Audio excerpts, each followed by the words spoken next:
Today, it is hammer time. Stay tuned. Tick, tick, tick, boom. All right, guys, let's get busy. Let's check and see what the heck we need to make this project. So, first of all, you're gonna need some tools. I have a bit and brace that I bought. It's an antique. I've also went out to Harbor Freight and bought a 7-piece auger drill bit set. For the price, can't go wrong. I think it was like $8 or something crazy. 2 logs, and the bigger one is going to be the size of the hammer. The other one's going to be the handle. Now, the other thing we're going to need eventually is a wedge, but we'll work on that as we're probably going to have a lot of scrap wood that we can go ahead and make a wedge out of. Also, we will need a saw. All right, take your log, take your saw, figure out how big you want your hammerhead to be, make your cut. Not complicated.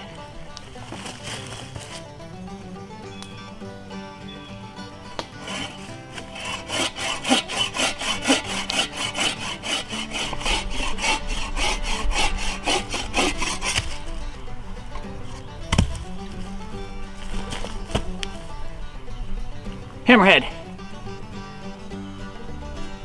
So what I've done, guys, is I've taken my hammerhead, and when I'm chalking it in between 2 pieces of wood, and that way it won't roll on me as easily while I'm trying to work with it. So there's that. I've got my auger bit, which I'm going to check and see how big the bit is compared to the wood, and when in doubt, it is better to have a smaller auger bit than your wood, because you can always do some material removal on your handle, but once you cut it, it's not going to grow anymore. So it's a lot easier to use a smaller auger bit than your handle.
All right, so I just started poking out through the bottom there. I'm gonna wind it right back out.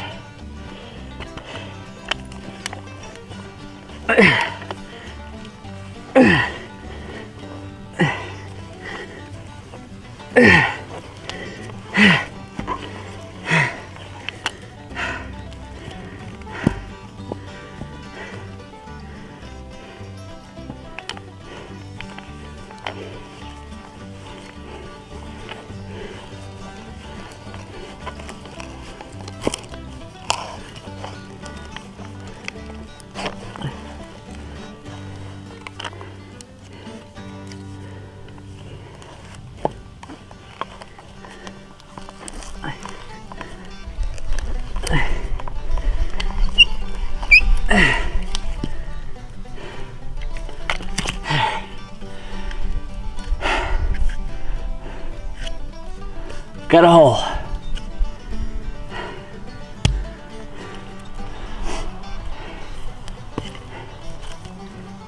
Too big. Too big. So now we got to carve this down.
All right, so now we got, the tip is just about the right size. Now we're just gonna have to even up the rest of it.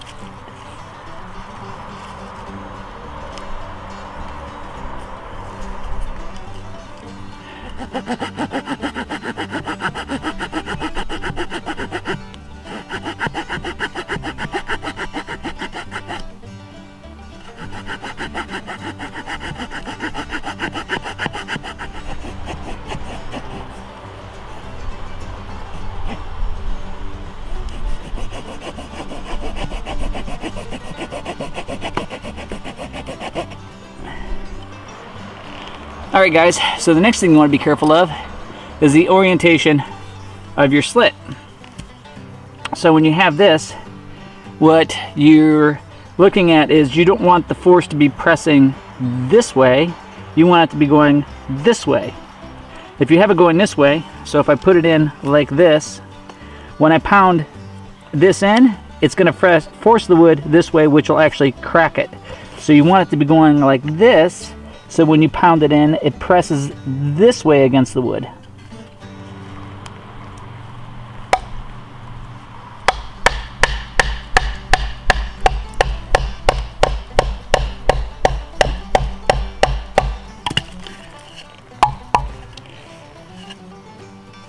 Now it's on there nice and firm. What we're going to do is now take this,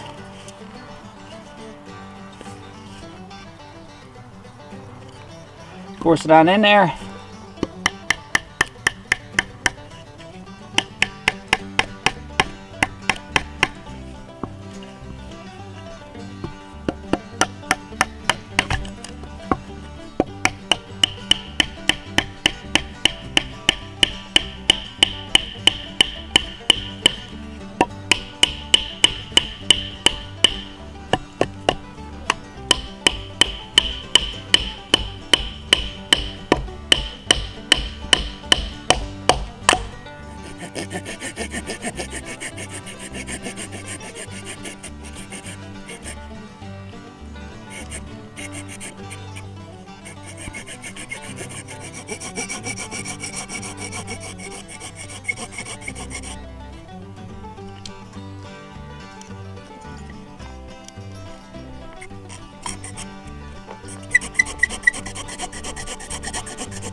Alright guys, so we pounded that in. What that gives us is a really good friction fit.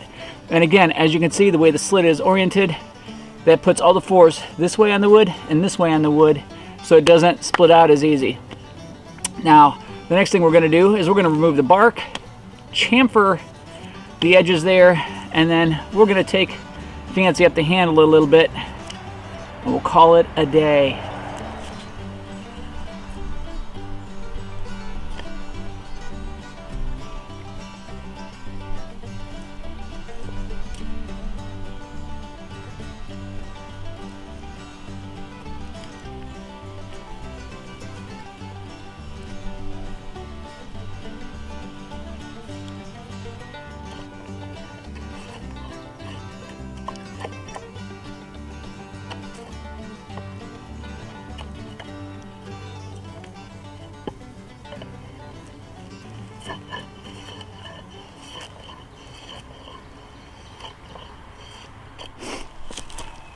Alright guys, thanks for joining me today on how to build a woodland hammer. Now the great thing about this design is it can be upgraded, it can be made bigger, it can be made smaller to suit your needs. You could have a sledgehammer for driving in big stakes for whatever. You could have a little itty bitty hammer for whatever your needs may be. I don't know if you're a woodland cobbler or what, but this thing right here is pretty cool. I've been wanting to build one for a while, so thank you for joining me today as I did so. I appreciate you being here. I appreciate you joining me every single week that I have something out, and for all the likes, the shares, the comments, especially, where I get to learn from you. And that's what this is all about for me. So until next week, guys, before I get all long-winded and everything, hope you have a great week.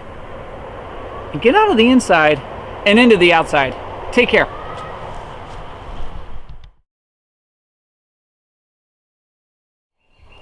Now, what else could you use this hammer for? Did you ever go camping and you have that guy snoring next to you? Right here. This right here is the instant snore away.